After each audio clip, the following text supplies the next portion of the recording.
Yang dimaksud dengan keluarga Rasulullah itu adalah kullu taqiyin, setiap orang yang bertakwa, setiap orang yang iman itu termasuk keluarga Rasulullah Sallallahu Alaihi Wasallam. Kita masuk keluarganya nggak? Kita nih masuk ya. Ya moga-moga lah ya. Ya moga-moga diakui. Kalau kita ya pengennya ngaku, cuman diakui apa enggak kan urusan nanti. Cuman Rasulullah itu udah bikin ini loh, apa namanya, peraturan siapa yang akan diakui oleh sebagai umatnya. Misal, itu ada hadis begini, laisa minna, tidak saya akui sebagai keluargaku, sebagai umatku, kata Rasulullah. Orang yang bermusuhan selama lebih dari 3 hari belum bai'at. Biasanya yang musuhan begitu yang betah laki atau perempuan? Kok kenceng loh suaranya? Yang biasanya betah nggak tegor-tegoran itu sini apa situ?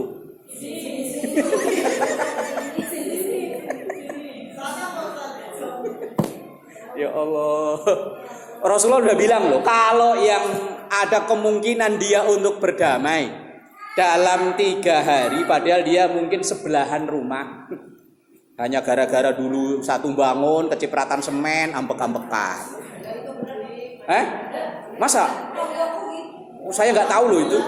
Saya hanya ngarang-ngarang loh ini. Saya hanya ngarang loh ini. Iya, kadang masalah sepele, jadi salah anak, sama-sama anak berantem, orang tuanya ikut-ikutan berantem. Ya Allah, lah bocah berantem bentaran udah baikan lagi. Kalau yang tua,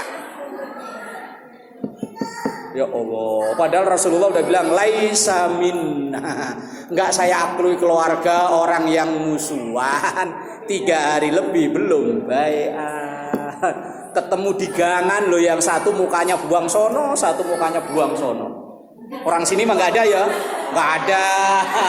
Orang sini nggak ada, adanya orang blok J sono loh. Nah, orang sini mah orang baik-baik semua ya. Biar amin kalau belum damai ya.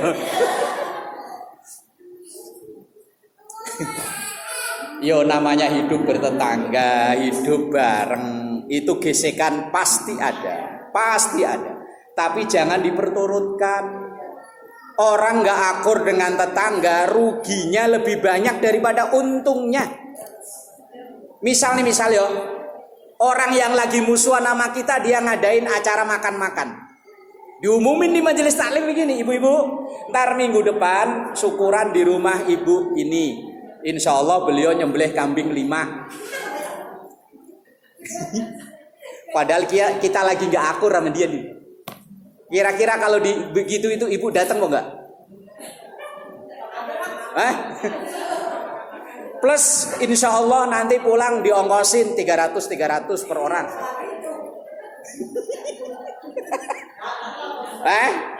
Datang, alhamdulillah. Berarti udah damai kalau datang. Datang paling nggak kan salaman ya.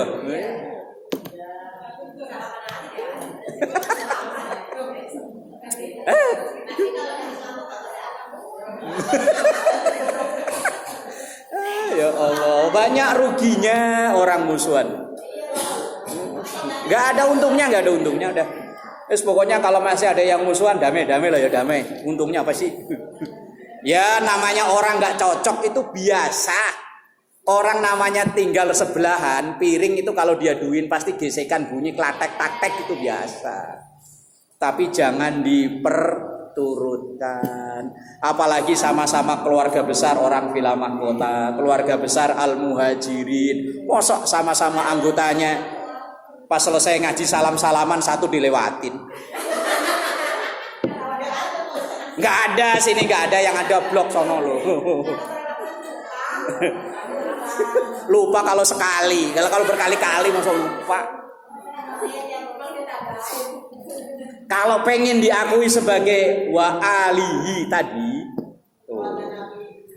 kalau memang kita yang salah yo minta maaf, kalau dia yang salah yo kita maafin. Tapi kalau utang yo bayar dulu. Mentang-mentang dimaafin utang lunas ya. Oh. Ya tapi kalau diikhlasin ya alhamdulillah. Insya Allah kita diakui keluarganya Nabi dari sisi kullu taqiyin tadi. Tapi kalau nasab yo kayaknya enggak lah kayak kita ya. Mosok keluarga Nabi modelnya begini. Ya tapi insya Allah yakin kalau keluarga Nabi cuma Nabi Adam kalau kita. Kalau Nabi Muhammad kayaknya yo wallahu alam ya. Ya siapa tahu, siapa tahu. Lah kalau dari sisi nasab ya istrinya, anaknya Nabi apal nggak? Anaknya, masa satu doang? Anaknya Nabi cuma satu. Hah? Anaknya Nabi udah berapa? 6. Nah, udah ada siapa lagi? Berapa lagi? 7. Udah nambah lagi 1. Ayo nambah lagi enggak kayak orang arisan? 4. Tuh, ada yang nawar tuh 4. Oh, anaknya artis saja apal kok. Anaknya Raffi Ahmad berapa? Anaknya Raffi Ahmad apal, giliran anaknya Nabi 7 loh. Ini 4, 6, 7. Berapa lagi? Ayo, sebelah sono berapa? Banyak. Pertanyaan berapa itu jawabannya angka 7. 7 yang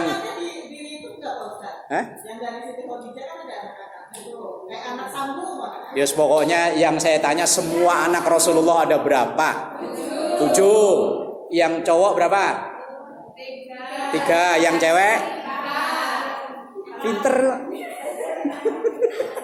Apa jangan udah buka Google lagi?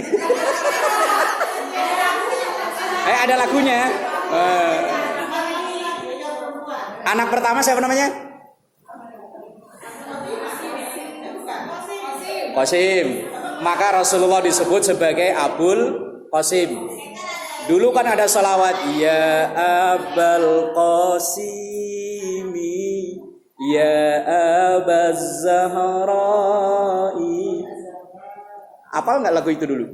Yang dulu cinta Rasul bawa kembang bikin-bikin loh, zaman saya kecil itu. Ya Habiballah. Qasim, anak laki-laki pertama. Kedua,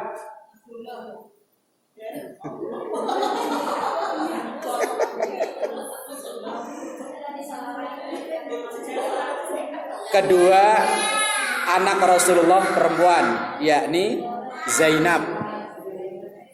Yang ketiga perempuan lagi namanya Ruqayyah. Keempat perempuan lagi namanya Ummi Kulsum.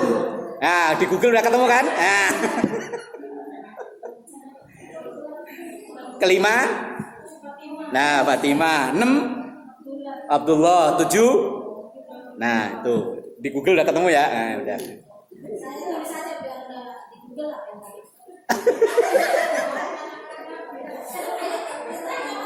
Dan dari ketujuh putra putri Rasulullah, yang 6 itu dari istri Khadijah, 1 dari Maria Al-Qibtiyah yang Ibrahim paling bontot tuh. Yang 6 itu dari Khadijah. Istri yang lain nggak punya anak, yang punya anak cuma 2. Khadijah dapat anak 6, kemudian dari Maria Qibtiyah dapat anak 1 yang bernama Ibrahim. Ibunya Maria Al-Qibtiyah, yang dulu orang beragama Qibti. Qibti itu Kristen, salah satu cabang Kristen namanya Qibti dulunya. Dari ketujuh putra putri Rasulullah semuanya meninggal lebih dulu daripada Rasul.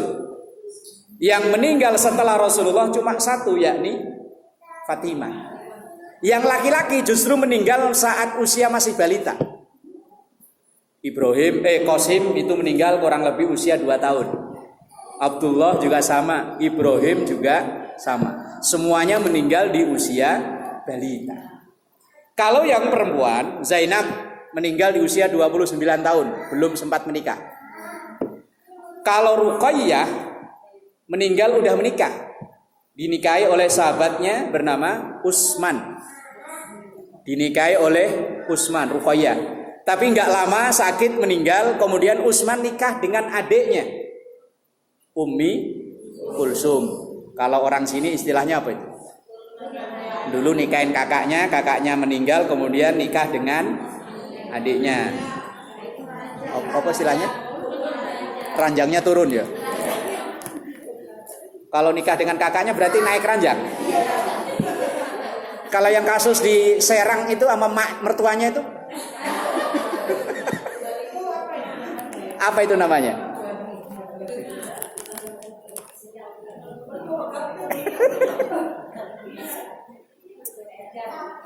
Itu keluarga Rasulullah. Masa keluarga artis saja apal.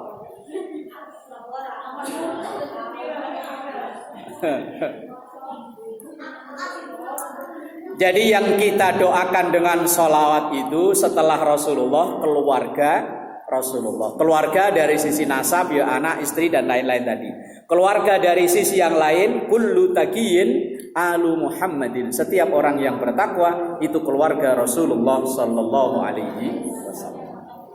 Kemudian wasahbihi. Wasahbihi artinya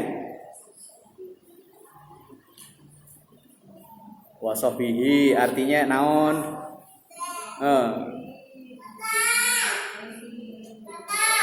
Wa sallallahu ala sayyidina Muhammadin khatamin nabiyyin wa alihi dan keluarganya Nabi, wa sahbihi dan sahabat Nabi. Ajmain, yo semuanya. Lah sekarang definisi sahabat itu apa? Sahabat kan udah jadi bahasa Indonesia. Teman, besti, apalagi besti, oh besti, apalagi sahabat itu apa sahabat? Partner, wes konco plek lah. CS. Tapi yang dimaksud di sini, yang dimaksud dalam kajian kita ini, yang dimaksud sahabat Nabi adalah wa huwa man ijtama'a mu'minan bin Nabi sallallahu alaihi wasallam ba'dar risalati. Arabnya begitu. Indonesianya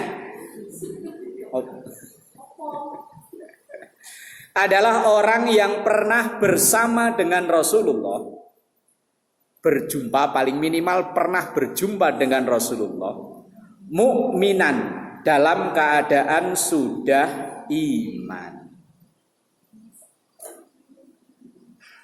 Ba'dar risalati, setelah diangkatnya menjadi seorang rasul. Itu yang disebut dengan sahabat. Artinya sahabat adalah orang yang pernah bersama atau berjumpa dengan Rasulullah. Orang tersebut dalam keadaan iman, dan Rasulullah setelah diangkat menjadi rasul, itu yang disebut dengan sahabat. Abu Lahab masuk sahabat enggak? Enggak. Kan dia sering bersama Rasulullah, tapi enggak iman. Abu Thalib yang pamannya itu loh. Hah? Berarti masuk sahabat enggak? Tidak. Keluarga tapi enggak beriman. Dari sisi nasab dia keluarga, tapi dari satu sisi orang lain, karena dia belum beriman. Sampai meninggal dia belum iman. Itu Abu Thalib. Abu Thalib itu paman plus besan, tetapi sampai wafat, sampai meninggal belum iman. Maka ketika Abu Thalib ini meninggal, nah Abu Thalib itu kan meninggalnya setahun sebelum Rasulullah hijrah, atau setahun sebelum peristiwa Isra Mi'raj. Itu Abu Thalib meninggal hampir bersamaan dengan meninggalnya istri beliau Khadijah. Khadijah dan Abu Thalib itu meninggal dalam waktu yang hampir bersamaan, di tahun yang sama. Maka tahun itu disebut dengan Amul Huzni, tahun kesedihan. Huzni Itu artinya sedih kalau pakai za. Kalau pakai sin, husni artinya kebaikan. Husni pakai sin, pakai s kalau Indonesia artinya kebaikan. Tapi kalau huzni pakai za artinya kesedihan. Kalau nama jalan Husni Tamrin, itu kan dulu nama orang ya. Husni Tamrin berarti pakai sin. Kalau pakai za kesedihan. Sedih. Lah amul husni itu tahun kesedihan, yaitu tahun di mana istri dan paman Rasulullah meninggal dalam jangka waktu yang hampir bersamaan. Maka Rasulullah ya sedih ya. Pamannya yang ngasuh beliau dari umur belasan tahun sampai beliau dewasa, sampai beliau nikah, yang kelamar ya pamannya itu Abu Thalib itu. Tapi apa daya, wong yang memberi hidayah itu Allah. Abu Thalib sampai akhir hidup belum iman. Maka ketika Abu Thalib ini meninggal, kalau bahasa kita ya Allah, ini paman saya yang ngebelain saya plus besan saya. Lah kok ditakdir oleh Allah sampai meninggal belum iman. Lah kayak kita ini kadang juga punya keluarga begitu. Keluarga itu orangnya baik banget sama kita. Cuma sayang, diajak sholat belum mau, apalagi diajak ngaji belum mau. Lah ya Rasulullah ya diuji begitu. Maka ketika Rasulullah sedih gak karuan kayak begitu, turun ayat, innaka la tahdi man ahbabta walakinnallaha yahdi may yasha wa huwa a'lamu bil muhtadin. Ayat berapa, surat berapa cari sendiri. Pokoknya di Quran ada. Iya. Ayatnya bunyinya begini, innaka sesungguhnya engkau Muhammad la tahdi man ahbabta, tidak bisa memberi hidayah kepada orang yang engkau cintai. Itu nabi loh, apalagi kita. Makanya kalau kita ngajak saudara, ngajak tetangga, ngajak temen kok belum mau, jangan sakit hati. Jangan sakit hati. Misal nih, kegiatan kita setiap minggu, kemudian besok juga ngaji lagi Senin. Kita punya temen baik banget, bukan hanya temen ya, saudara ya, keluarga. Bu, ayo ngaji. Aduh, maaf, masih sibuk. Kadang kalau diajak ngaji, ya udah duluan deh, saya nitip. Kadang ada yang ngomongnya ngeselin juga ada. Kong, udah maghrib Kong, di masjid adzan. Jawabannya begitu. Lah iya, adzan di masjid, adzan di jalan ya tabrak truk. Sabar. Rasulullah itu ujiannya pamannya, besannya sampai wafat belum iman. Innaka la tahdi man ahbabta. Engkau Muhammad tidak bisa memberi hidayah kepada orang yang engkau sukai. Walakinnallaha yahdi may yasha, tapi Allah akan memberi hidayah kepada orang yang dikehendaki. Jadi terserah Allah mau anaknya siapa, keluarganya siapa. Kalau memang dikehendaki oleh Allah, dia yang memperoleh hidayah. Kadang ada dari keluarga bapak emak itu naudzubillahi min dzalik lah. Bapaknya tukang judi, emaknya masang togel. Wes pokoknya luar biasa lah. Dia punya anak rajin sekolahnya, rajin ngajinya. Lu kadang ada bapaknya ustadz, maknya ustadzah, anaknya. Lu situ memang romantika orang hidup is begitu. Kanan ini kurang apa? Bapaknya Nabi. Kenal Kanan nggak Bu? Kenal nggak? Kalau kenal saya juga enggak sih, hanya tahu namanya aja. Bapaknya Nabi tapi sampai mati ya belum, enggak mau iman. Ada yang diuji dengan istri, Nabi Lut. Lakinya Nabi, istrinya, ya Allah. Malah ngajarin yang lanang seneng karo lanang, wadon seneng sama wadon. Kalau istilah sekarang apa namanya? Ya Allah. Makanya kalau orang-orang yang bilang katanya itu modern gimana, zaman Nabi Lut udah ada. Udah jutaan, mungkin ribuan tahun yang lalu udah ada. Hati-hati Bu. Ini saya pernah kejadian. Ada anak yang ngaji, itu memang bocahnya itu ganteng, putih ganteng. Setiap ngaji itu senengnya kumpul sama yang anak perempuan. Pokoknya kalau habis ngaji main sama anak perempuan. Lah satu hari saya tegur, entah mungkin saya negurnya agak keras, dia pulang marah, nangis pulang, ngadu ke bapaknya. Entah ngomong apa, dia nyatanya bapaknya datang marah-marah. Cuman saya ingetin, Pak, ini hanya sekedar ngingetin. Anak bapak kalau dibiarin terus-terusan, takutnya nanti akan keterusan. Dia bukan jadi cowok yang maco, tapi jadi cowok yang hai gitu. Ngondek.